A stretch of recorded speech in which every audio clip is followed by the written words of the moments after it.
Alright guys, welcome back to Rome Reviews. I'm Rome and this is the Vivo X200 Ultra, and I've had this phone for about 3 months now, and I figured it was time to revisit and just give my thoughts on it because no matter what phone I'm using at the time, I always find my way back to the Vivo, and of course we know why. We'll talk about that, the camera.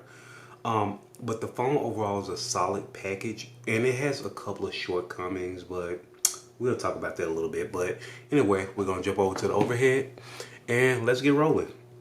So on the front here, we have this big boy 6.8-inch display, and of course it's AMOLED. I believe it's LTPO. Don't quote me on that, but it does have 120 hertz on it refresh rate, and it's supposed to get up to 4,500 nits. Long story short, I have no issues seeing this screen in direct sun. Even when I have fingerprints all over the screen, of course I have it wiped off now for the camera, but I have no issues seeing the screen whatsoever. The resolution on here is 2800 by 1260, and we have this boils down to a 20:9 ratio and 453 ppi for the ppi people out there that are interested in that. With all that being said, looking at the screen, I thoroughly enjoy using this phone. I enjoy looking at it. I do wish that it had, I wish it had more eye comfort stuff in it. Let me go into display and brightness. So it does have some eye protection stuff here. I don't know how strong that is in comparison to Honor, but it does have quite a bit here. So I won't say that I wish I had it. I just don't have it turned on and I'm not using it. Does it have a schedule? Yep, auto on, auto off, turn on. Yep, there we go. Let's do that. Let's turn it on now. I don't know why I never thought about that until now when I started using the Honor Magic device. But anyway, it does have it, which is great. Let's zoom in a little bit here. Let's get a little closer to this bad boy. All right. So anyway, moving on. Love the display. I have no complaints about it whatsoever, and there's really no need to spend a lot of time here. It's a nice, really nice display. No additional screens, as you know the current trend is now. But anyway, this one does have the Snapdragon 8 Elite, and of course it's an octa-core processor, and the phone has 12 gigs of RAM, and it is currently running OriginOS on top of Android 15. I'm looking forward to OriginOS 6 and what all that brings, but that'll be a later video, and I'm not sure how much later, but it is supposed to be coming. Talk about the device. Do I want to talk about the device overall right now, or you know what? Let's keep going through the specs real quick. Just talk about it. This does have a 6,000 milliamp hour battery on it. While that battery is really large, I feel like certain things that I do, mainly the Google services, Android Auto, that combination of things, and me doom scrolling all day on YouTube and on Instagram and watching YouTube videos, all the phone videos that are out there right now, I drain this battery quickly. But the beauty of that is I do get a good battery life out of this device for my use. Like I said, I am an extremely heavy user. That's used since last full charge, 1 day, 3 hours. I don't charge this phone every day, but that's me because I don't really carry this phone only. I don't use it exclusively right now. But battery life is not an issue. But even once this phone dies down, I'm telling you, once I put this bad boy on a charger, it is charged from very low. I don't ever let it get zero, but it is charged from very low to 100% within 30 minutes, maybe 30 minutes. But I can tell you right now that in comparison to other phones like the Honor that I've used, the Xiaomi that I've used, and this is just my experience, so don't get bent out of shape about it. This phone outcharges those phones really. I mean, it's night and day in comparison. The other phones seem to take a long time to me. I'm not sure why, but I put them things on a charger and walk away, and I'll come back in maybe 45 minutes, 40 minutes later, and it's still not fully charged. But this one, no doubt, is going to be charged. And that's really it for battery. Solid battery, no complaints. You can slap it on a charger in the morning while you're getting ready, and by the time you leave out that door, it's going to be fully charged. And we can go over to, let's see, let's talk about software a little bit. I have no complaints. My only complaint for software is how aggressive it is on background processing. OriginOS is really aggressive on closing things out and then not letting them run in the background. So it does cause a delay no matter what settings I've changed. It does cause a delay in getting messages sometimes, and especially on different apps like WhatsApp or YouTube, or sometimes even my email. But yeah, it is really aggressive on that, and I just haven't been able to find a solid fix for that. Now, I will say that certain things you could turn on in settings when you go into apps. Let me go into apps real quick, and let's go to messages. And you can go in here and you can do not data usage. Is it battery life? And you can turn on your high background power usage. And it says right here, I know I'm going to get a comment about it, but it says on the background power smart control, intelligently control the power consumption of different types of apps in the background. This can save power, but few apps may have a delay in receiving messages. It tells you right there. So that is one of them. And there is another. There's a feature called Auto Start. Let me see if it's here. Yep. I activated when power on, activated in the background. I can turn that on. It's not the end of the day. It's not the end of the world if I turn it on, but it does consume more power. Long story short, there's going to be a delay sometimes in receiving messages. So just be prepared for that. The other thing is I'll bundle it under software because I'm just talking about things that kind of that I'm aware of. I get a lot of questions about will this work in the US? It does. I have 5G right now. I'll say that if you have AT&T, Vivos only get 4G. Don't know why. It has something to do with the bands. Just the phone is missing bands that AT&T uses to get 5G. With T-Mobile, you will get 5G, and it'll work really, really well. It's still missing a band or two here or there. So in certain situations, your signal may be a little weaker, but yeah, it does work here in the US, so that's not a complaint. Other than that, I really enjoy OriginOS. There's enough customization here for me. You have your monochrome here where you turn it, and then you can stack it with blur and make it blurry. There's a lot that you have here. The only thing that I will say about OriginOS, which I feel like it's kind of lacking in comparison to other OSs, like let's say for instance, I want to put a theme pack on my icons without applying an actual theme pack. I wanted to pull the wallpapers. If I click on that and change it to red, it only impacts the native apps that come with the phone, like the calendar. You'll see the camera, you see the browser, but it does not touch a single Google app. Not a single Google app. And that's so weird to me. But you can apply themes on here. So for those interested in that, you can apply a theme. And I've seen a couple times that you can use Nova Launcher or it's Niagara. I don't use third-party launchers because I just like to use what comes with the phone. If you guys really, really want me to test the launcher, I will. Feel free to drop a comment down below. And the last piece I will touch on a little bit will be the camera. The main reason I come to the phone. I absolutely adore the camera on this phone. As a matter of fact, I enjoyed this camera so much that it makes me randomly pull this phone out just to take a picture with it. Because I thoroughly enjoy the results that I get. There's this creepy house by my home.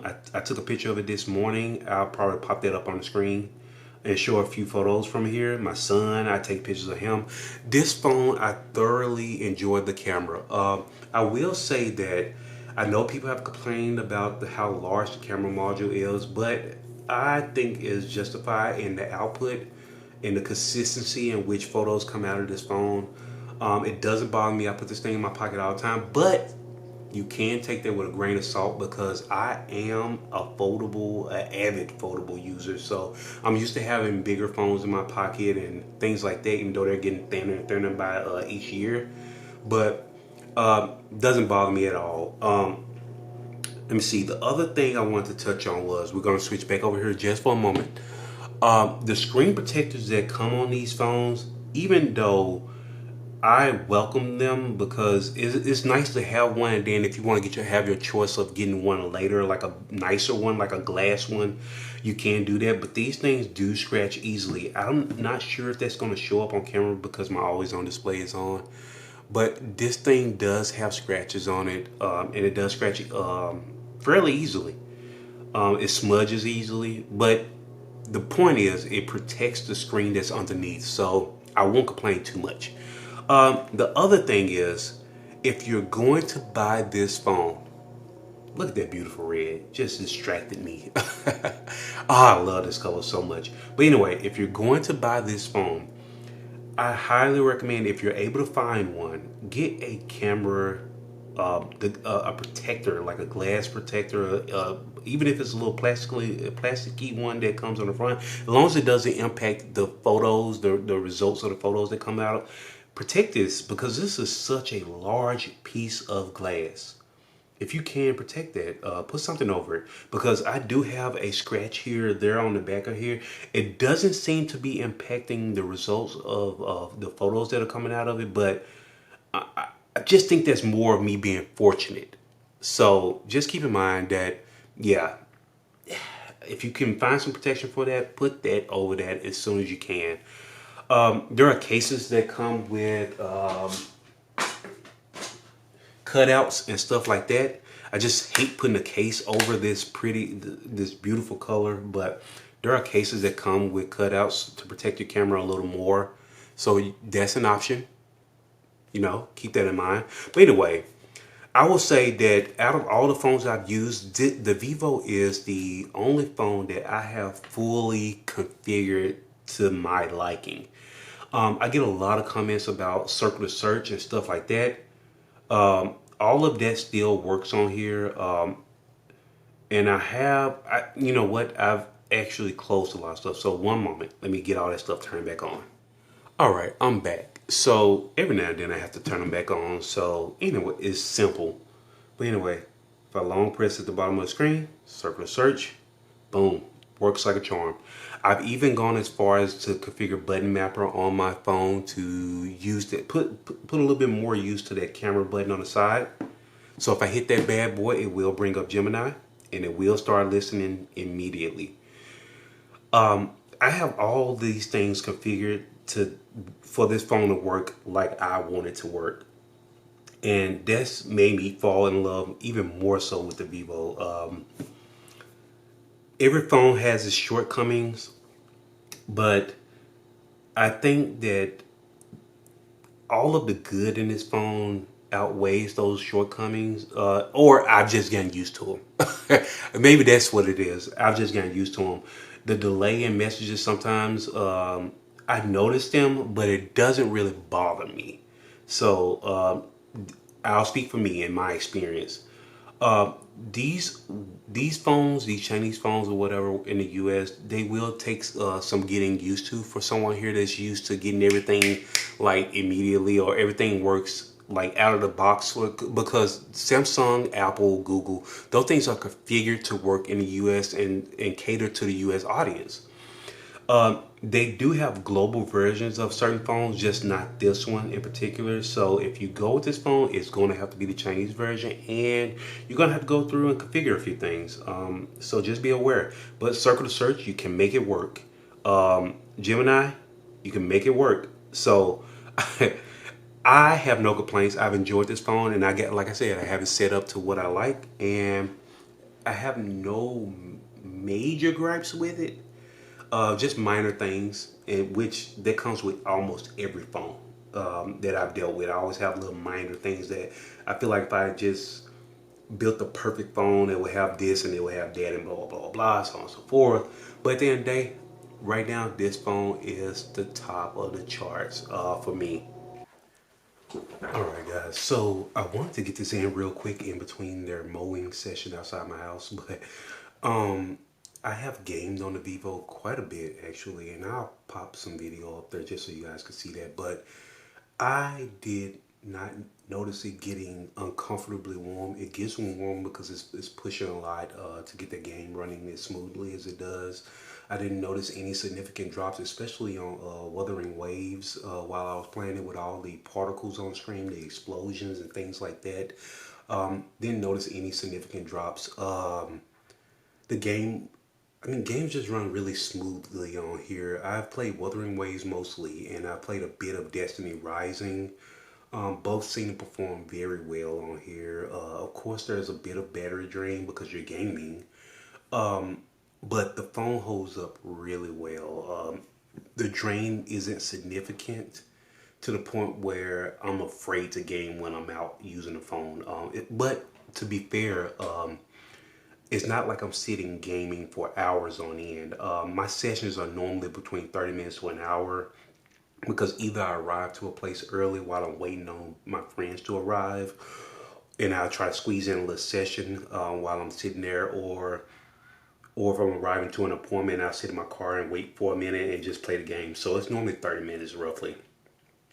And or if I'm just sitting in my living room and I just want to squeeze in a bit of gaming before I have to run out the house to pick up my son or something. Yeah. But anyway, this phone is a nice little beast. It's not a gaming phone. It doesn't have all the fancy fans and stuff like that to keep it cool while you're gaming, so you won't you can run everything maxed out or whatever, but this phone will get the job done. No worries there. You don't have to turn anything down. How the game comes when you install it, you can just basically play it. Now, if you want to crank things up a bit, you can do that, but be warned that the phone will get a bit warmer and it will drain battery quicker. That's it. That's it. So that's it for gaming. I'm not the biggest gamer, biggest mobile gamer, so I won't touch on that too much. But just beware, you can game on this phone and you can leave the graphics at a nice, a nice place where the game will look pretty and perform nicely. So no worries there. Just wanted to touch on that really quick. It's easily ranked number 1 and number 2. So anyway, that's my recap of the Vivo X200 after all this time.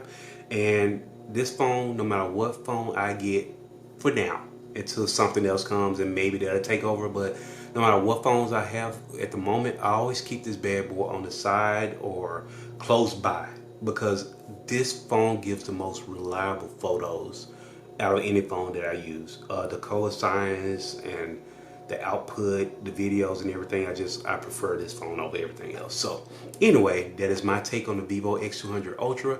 I really appreciate you guys tuning in. Feel free to like and subscribe for more content like this. If there's anything that you would like to see, if it works on this particular phone, drop a comment down below. I'll test it out. Either if it warrants a full video, I'll make one. If not, I'll respond to your comment. Simple as that. All right, guys, I appreciate you and I'll catch you later.